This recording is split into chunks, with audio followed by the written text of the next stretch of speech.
Have you ever yelled at your child to feel like you were doing something? You know that moment when your kid has just pushed their sibling or broken a rule again, and your brain is screaming, I have to do something.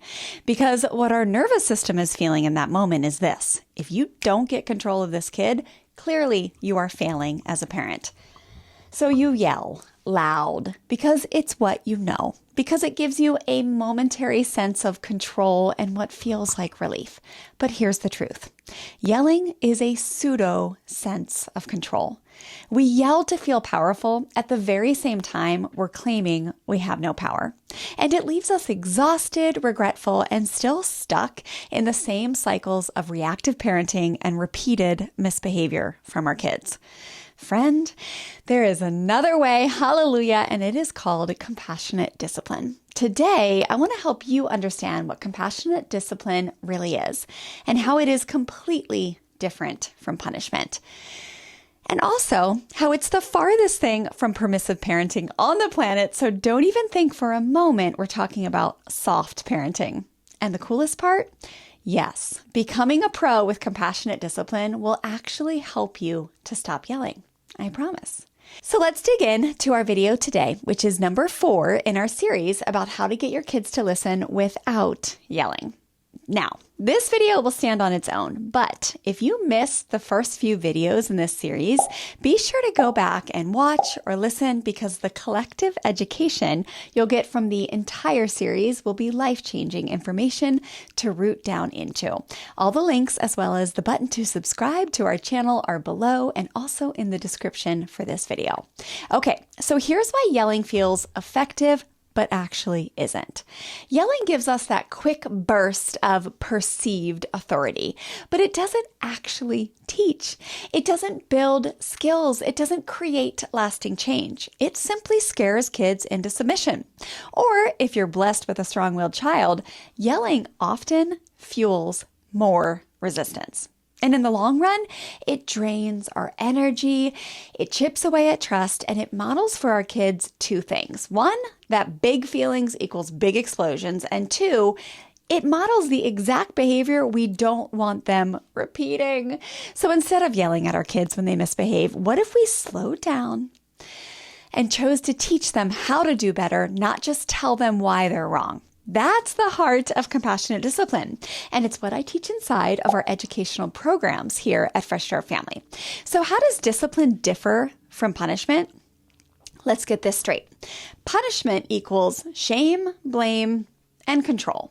You did something bad, so now you must suffer, kid.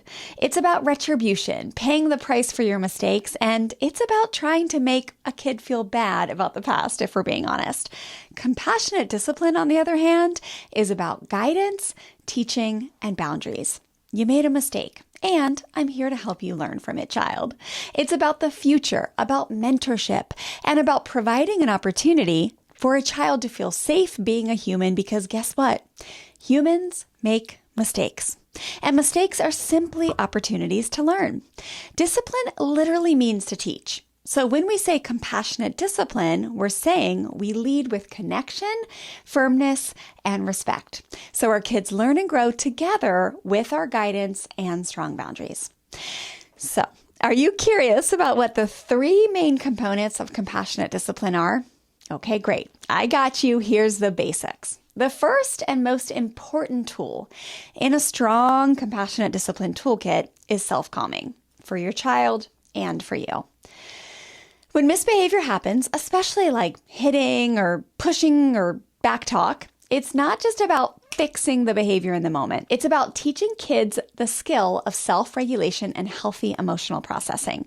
This is where a calming break comes in. So instead of punishment like go to your room or a timeout corner or think about what you've done, often with a finger in their face, we offer a supportive step back. I can see you're really upset. It is normal to feel a surge of energy when you experience big feelings in your body. And let's both take a calming break to give ourselves a moment to self-regulate.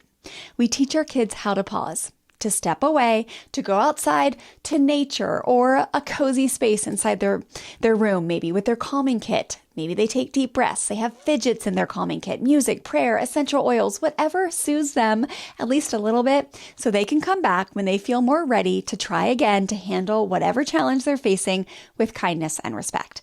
This isn't about isolation or shame. It's actually about empowerment. You're saying you can handle your big emotions and I believe in you. You're learning how to be human and I'm here to support you while you do. The second incredibly effective tool in a compassionate discipline toolkit is natural consequences.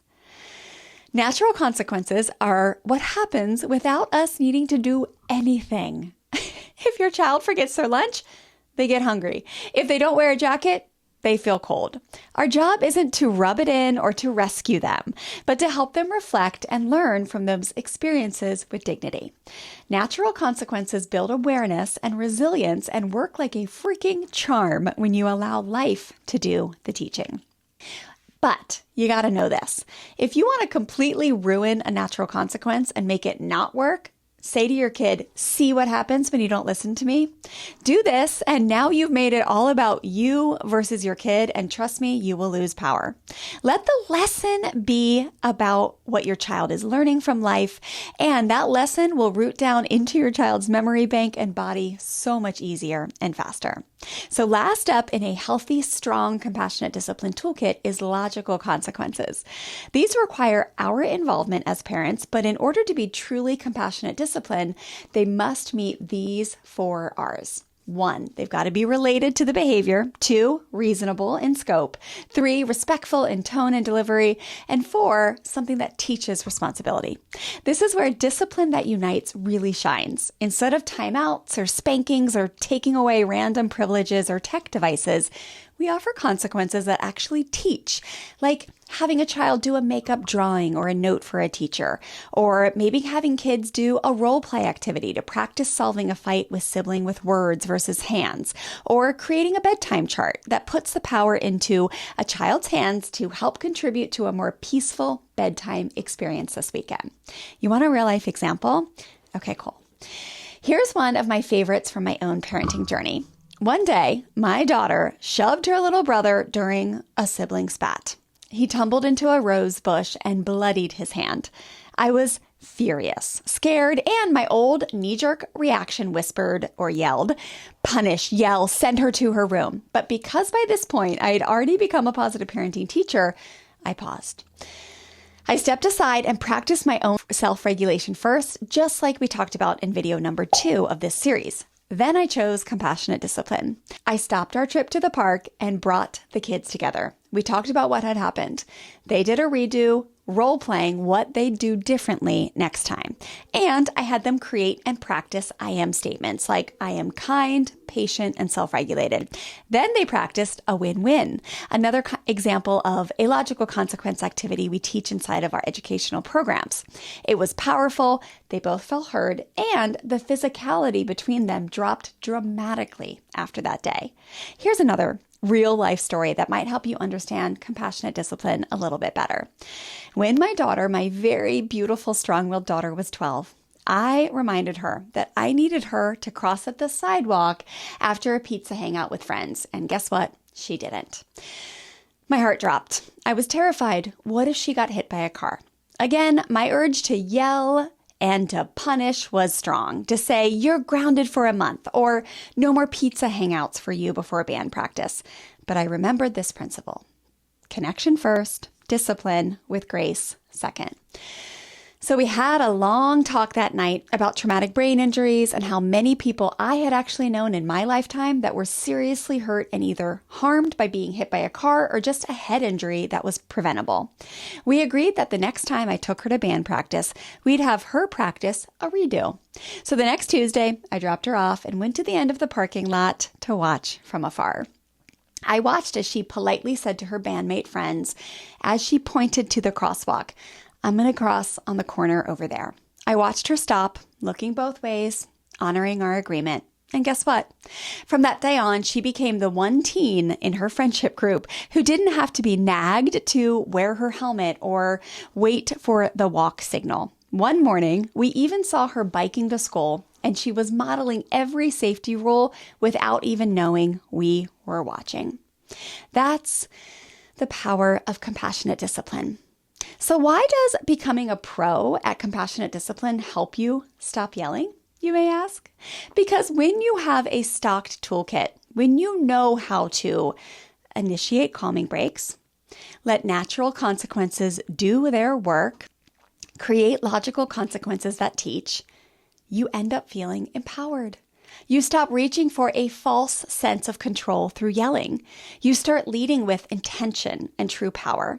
And you realize you don't have to intimidate your kids into compliance. You can guide them with firm kindness and connection. So here's your action steps this week.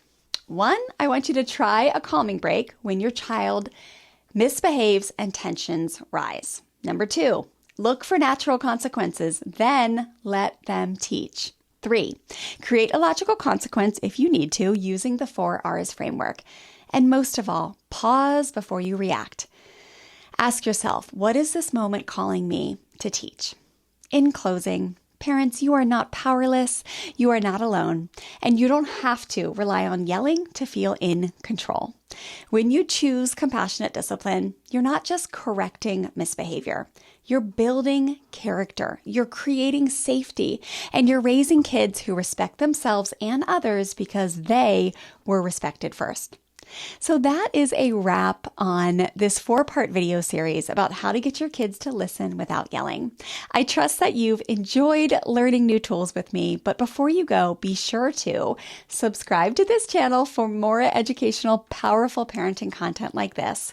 Also, be sure to grab your free Quick Start Learning bundle below that comes with an extensive printable learning guide as well as a free 1-hour interactive workshop with me where you can ask questions and get supported on a deeper level. Also, I want you to drop a comment below telling me what's one thing you're going to try this week when it comes to compassionate discipline. I'd love to hear from you and get to know you in the comments below.